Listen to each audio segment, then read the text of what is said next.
Thank you. Conference, we've had an excellent debate. Proof that the Labour Party understands the threat to the environment and we've got the political will to protect it.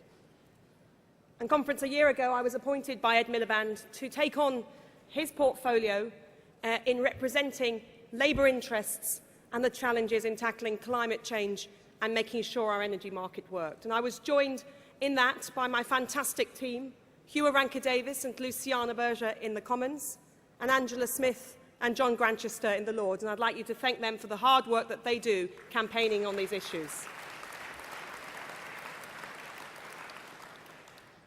Conference, there are people, some of them in the Conservative Party, who are climate change sceptics.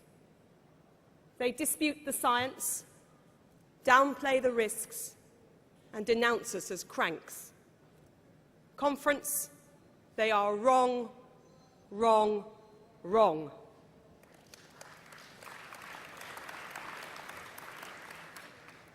Under Labour, Britain signed up to the toughest carbon reduction targets in the world. We enshrined them in law, and we did it with Ed Miliband in charge of the Department for Energy and Climate Change. As Energy Secretary, Ed displayed leadership on the world stage on climate change. He understood the audacity needed to meet the challenge. And what a contrast with the Department for Energy and Climate Change today.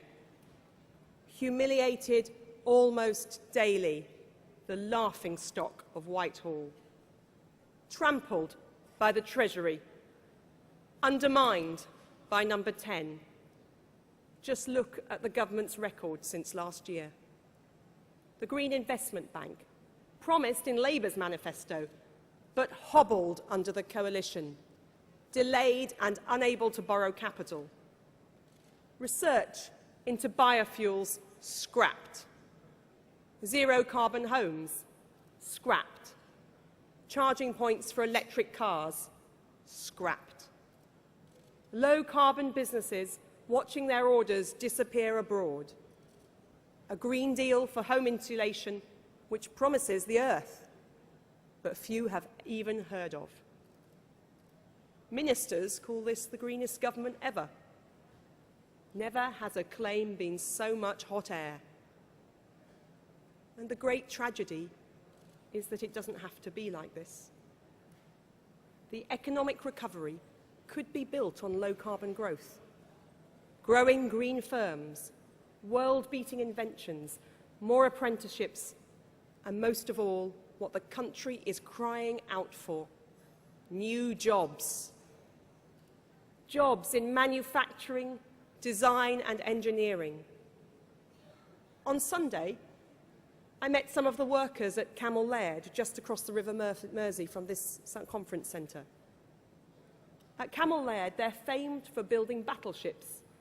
Now they're gearing up to build wind turbines. Offshore turbines the height of the Gherkin in London, blades the span of a jumbo jet's wings, a diameter the same as the London Eye. The best of British engineering delivering green energy. Conference, that's the way forward. We need energy security in a dangerous world, a mix of renewables, clean coal, gas and nuclear. And we should never forget the price that some families and communities pay for coal. This movement has always stood shoulder to shoulder with the mining communities. We pay tribute to the 4 miners who lost their lives, and we offer heartfelt condolences to their families and communities.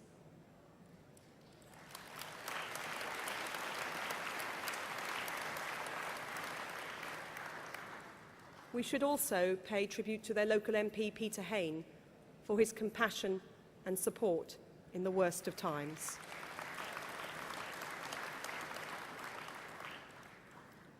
Safeguarding our environment is not a cost, it's an opportunity, one to be seized if we want real growth to return.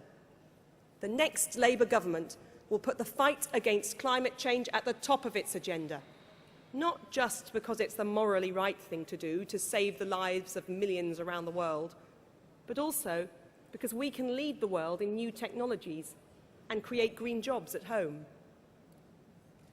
We will be campaigning hard for poverty and climate change to be tackled at the International Summit in Durban this autumn. It's a vital meeting. The Energy Secretary didn't even mention it in his speech last week. I hear that the Prime Minister is not even showing up.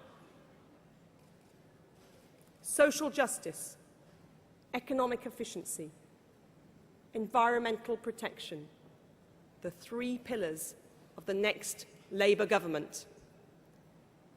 And if you have any doubt, look into the eyes of these child workers in Manila Bay.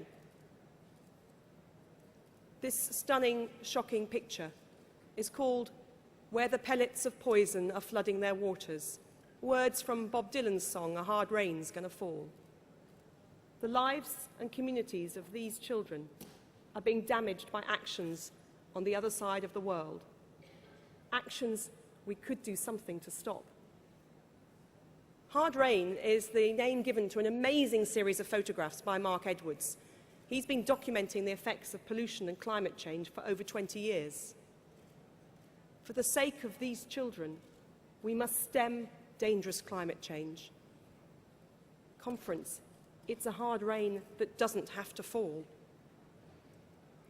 Finally, conference, I must turn to a great national scandal that's brewing up in every community, every household. Labour has been warning about it for months.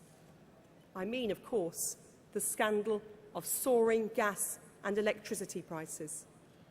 One after the other, the big six energy companies have hiked their prices this summer.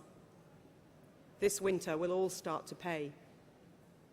There's a winter fuel crisis coming down the track, and ministers seem helpless to prevent it. Increasingly, people think the big six energy companies are behaving unfairly. As Ed Miliband said this weekend, they represent a vested interest, a stark example of unaccountable power.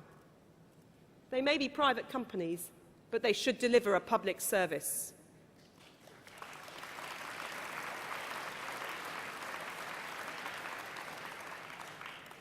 This winter, many thousands will be unable to heat their homes. Many will find their prepayment meters running out, and many more will struggle to pay the bills. The people who are shivering under blankets need an energy secretary who can act, not just talk. This government hasn't moved on since Edwina Currie told cold, poor people to put on an extra woolly jumper. So I'm putting the big six on notice. The next Labour government will break up your stranglehold. More powers for consumers, more players in the market, more co-ops and social enterprises, fairer prices.